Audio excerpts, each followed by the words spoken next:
Bab 94. Suixiang mengikuti di belakang Kasim. Yan Sun mengulurkan tangan kanannya dan meletakkannya di atas meja.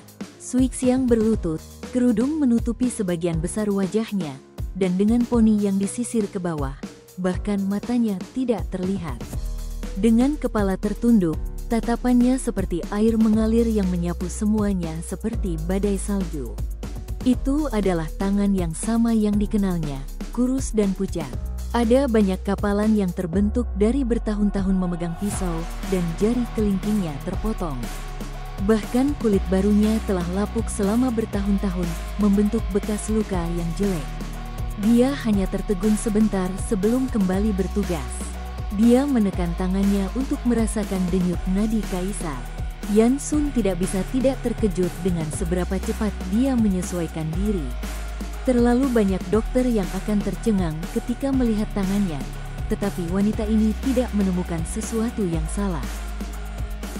Setelah mengukur denyut nadinya, Suixiang melangkah mundur dan berkata, "Yang mulia, penyakit Anda tidak serius. Itu hanya karena kelelahan yang berlebihan dan kurang tidur. Nanti, biarawati ini akan meresepkan obat untuk Anda. Yang mulia hanya perlu meminumnya dan lebih banyak beristirahat, dan Anda akan baik-baik saja." Suaranya serak, membuat kata-katanya seolah-olah tidak benar-benar keluar dari mulutnya. Mendengar itu, Yan Sun mengangkat alisnya dan mengamatinya dengan ringan, lalu bertanya, "Apakah suara Anda seperti ini sejak lahir?" Suixiang menjawab, "Yang mulia, biarawati ini pernah terbakar saat masih muda. Suara saya rusak karena asap sejak saat itu." Yan Sun berhenti berbicara saat tatapannya beralih ke wajah biarawati itu sebelum menunduk lagi. Saat ini, ada pelayan yang akan menyampaikan beberapa informasi penting. Angin dingin mulai bertiup saat Yan Sun mengerutkan kening. Jari-jarinya di pelipisnya jelas mengerahkan lebih banyak kekuatan daripada sebelumnya. Melihat itu, Suixiang berkata, "Biarawati ini telah mempelajari teknik pijat yang dapat meredakan sakit kepala. Apakah Kaisar ingin mencobanya?" Lilin-lilin di istana tampak semakin terang saat senja menyelimuti istana ini. Malam perlahan berlalu, tatapan Yan Sun kembali jatuh pada biarawati ini. Menatap Suixiang, tatapannya tampak sangat berarti. Setelah terdiam beberapa saat, dia mengangguk, "Tentu." Suixiang berjalan mantap di belakangnya sambil mengulurkan sepasang tangan putih bersih dan menekan dahinya. Jari-jarinya sedingin es dan terasa seperti serpihan gunung bersalju. Namun Yan Sun bersikap santai dan merasakan sakit kepalanya mereda dengan jari-jarinya menekan kepalanya dengan cekatan. Menutup matanya, dia bertanya dengan santai, "Guru Anda adalah Guru Jingyu?" Suixiang menjawab dengan lembut, "Benar, Yang Mulia." "Sudah berapa tahun Anda berada di ibu kota?" Suixiang, "Sejak 5 tahun yang lalu." Mengangkat sudut mulutnya, matanya tidak memiliki jejak senyum saat dia bertanya dengan ringan, "Anda berasal dari mana?" Dengan tenang, Suixiang menjawab, dengan kepala tertunduk, "Dari Minzu." Yan Sun sedikit mengernyit sambil mengepalkan tinjunya dan terbatuk. Dia berkomentar, "Kau terdengar seperti orang sini." Suixiang menjawab dengan enteng tetapi tidak berkata apa-apa lagi. Aula itu begitu besar hingga menggelikan. Angin bertiup entah dari mana, begitu ringan, membawa serta aroma yang samar. Tatapan Suixiang terdiam saat dia terus menatap pria di hadapannya ini. Meskipun dia hanya melihat punggungnya, meskipun dia tidak pernah mengangkat kepalanya sekalipun sejak memasuki istana, dia masih bisa membayangkan ciri-ciri pria ini. Memang, dia pasti masih sama. Dengan mata sipit, tatapan dalam, hidung mancung, dan bibir tipis, bahkan bibirnya hampir sama warnanya dengan kulitnya. Dia akan selalu mengatupkan bibirnya seolah-olah dia tidak menghargai siapapun. Itu sudah bertahun-tahun yang lalu, tetapi ingatan Suixiang sepertinya kembali ke masa ketika dia meringkuk di belakang saudara-saudaranya, dipegang erat oleh pengasuhnya.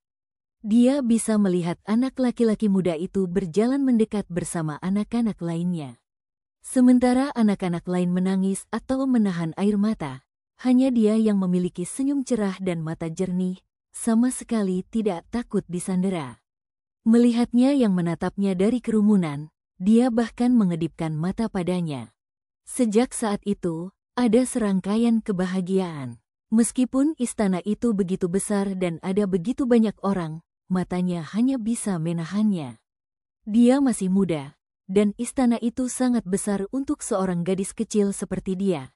Tetapi dia selalu lari dan bersembunyi di aula Sanggu untuk mencarinya. Namun, hari-hari seperti itu akhirnya berakhir. Suixiang dengan tenang, perlahan, dan menarik napas dalam-dalam. Dalam benaknya, gambaran kota-kota yang ditaklukkan, warga sipil dibantai, kavaleri menyerbu, dan hari-hari perjuangan dan penghinaan melintas. Akhirnya, yang tersisa hanyalah sosok ini yang selalu berdiri tegak menghadapi semua kesulitan ini. Tangan kanan Suixiang menekan dahinya, lehernya, bahunya, tulang punggungnya, seolah-olah dia telah menghidupkan kembali hidupnya yang menyedihkan itu lagi. Dia menatap pria yang telah dia kejar selama lebih dari separuh hidupnya, mencintainya selama separuh hidupnya, membencinya selama separuh hidupnya, yang juga merupakan orang yang telah menghancurkan seluruh hidupnya. Jantungnya berdegup kencang seolah-olah akan keluar dari dadanya. Biarkan saja, apalagi yang bisa terjadi?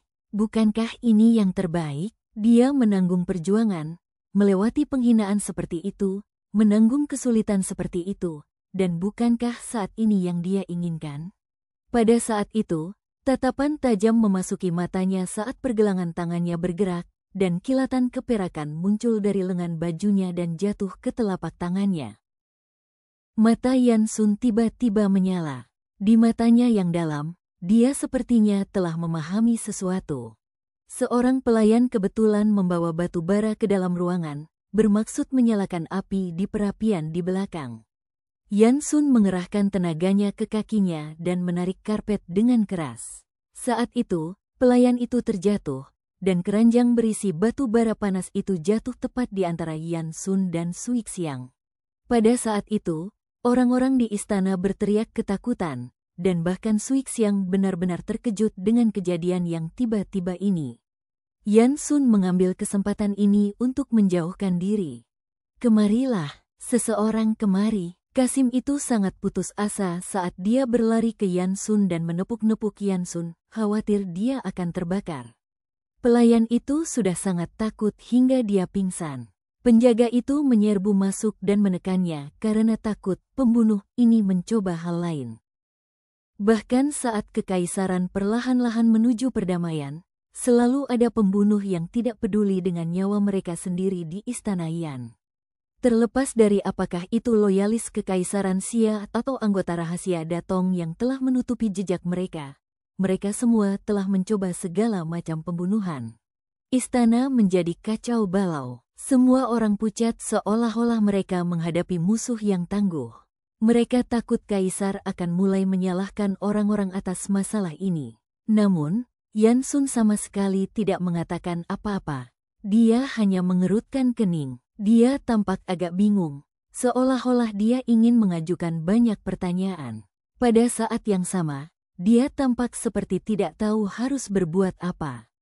Namun ini tidak mengurangi keganasannya saat matanya terus menatap orang itu, seolah-olah dia ingin menghancurkannya dan melihat ke dalam hatinya, memahami segalanya tentangnya. Mengikuti tatapannya, Kasim itu akhirnya melihat Suixiang.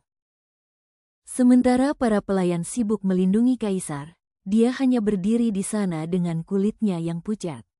Dia tampak begitu tersesat, seperti hantu yang berkeliaran, sama sekali tidak memiliki darah. Dia tersiram air panas oleh bara putih, dan itu tidak penting. Yang benar-benar penting adalah dia mengangkat tangannya sepenuhnya lurus. Pakaian di tangannya terbakar dan mulai terbakar dalam bola api yang hebat. "Ah, cepat, selamatkan dia," Kasim itu panik dan memerintahkan. Ember air disiramkan ke tubuhnya, dan itu cukup untuk memadamkan api. Lengannya melepuh. Beberapa orang menuju ke arahnya untuk mendukungnya, hanya untuk mendengar Kasim senior menginstruksikan, "Cepat, bawa Tuan Suixiang ke istana samping dan bawa dokter ke sini. Para pelayan wanita itu mengerti dan mulai keluar. Tunggu sebentar. Dia tiba-tiba membuka mulutnya. Suaranya sangat dingin seperti api yang telah padam. Ada kesuraman yang akan datang dalam suaranya. Melalui lapisan-lapisan kerudung, suara itu masuk ke telinganya. Dengan hujan dingin yang turun di luar, ada suara khas air yang jatuh ke ubin yang bergema di seluruh bangunan, bergema di dinding yang kosong bersama dengan kata-katanya. Kau berbaliklah. Ruangan itu remang-remang, dan tampaknya ada semburat merah di sana. Lilin kuning terus menyala, memandikan Yan Sun dalam cahaya. Naga emas di pakaiannya tampak begitu ganas, seolah-olah akan keluar dari pakaian gelap dan terbang ke surga. Sambil mengerutkan kening, dia hanya bisa mendengar guntur yang menggelegar dari jauh. Begitu dekat, namun begitu jauh. Di sisi lain, Suixiang tampaknya tidak dapat mendengar apapun. Dunia begitu kosong, begitu luas. Segalanya tampak begitu tidak berarti sekarang. Bertahun-tahun bertahan, bahaya, petualangan, perencanaan, dan kesepian yang dihadapinya setiap malam tiba-tiba berubah menjadi genangan abu yang tidak memiliki kehangatan. Dia menundukkan kepalanya dan melihat sulaman pada kerudung sutra yang menyembunyikan wajahnya. Dengan angin sepoi-sepoi yang bertiup, kerudung itu berkibar lembut tanpa dukungan. Itu tampak sangat mirip dengan hidupnya, tidak pernah terkendali. Ini baik-baik saja, dia mencoba tersenyum, namun dia bahkan tidak bisa tersenyum pahit. Ini baik-baik saja, apalagi yang bisa kulakukan? Pada akhirnya, aku memang tidak berguna, masih sangat bodoh, dan masih sangat hina. Dia menggigit bibirnya sekuat tenaga. Dia tidak tahu apa yang sedang dipikirkannya saat itu. Mengapa dia tidak menusuknya? Mengapa dia akhirnya menghalanginya? Apakah dia gila? Apakah dia pikun? Apakah dia dikutuk? Atau, apakah masih ada emosi lain di hatinya yang belum terlupakan bahkan setelah lebih dari 1 dekade? Dia benar-benar ingin menangis. Menangis sekeras-kerasnya tanpa peduli tentang apapun. Dia ingin menangis untuk semua rasa sakit, kelelahan, dan penghinaan yang telah dideritanya selama bertahun-tahun ini. Dia tidak ingin meringkuk ketakutan akan mimpi buruk setiap malam. Namun, sejak kapan sepasang mata ini benar-benar kering? Apakah itu ketika dia kalah dan harus lari? Ketika dia harus menyenangkan lelaki tua itu?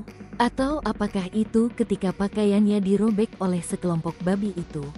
Atau, apakah itu bertahun-tahun yang lalu ketika dia mengenakan gaun pengantin merahnya, berlutut di bawah langit malam berwarna darah, menyaksikan 2 orang yang berpegangan tangan dan menyerbu keluar dari kota Zhen Huang bersama-sama?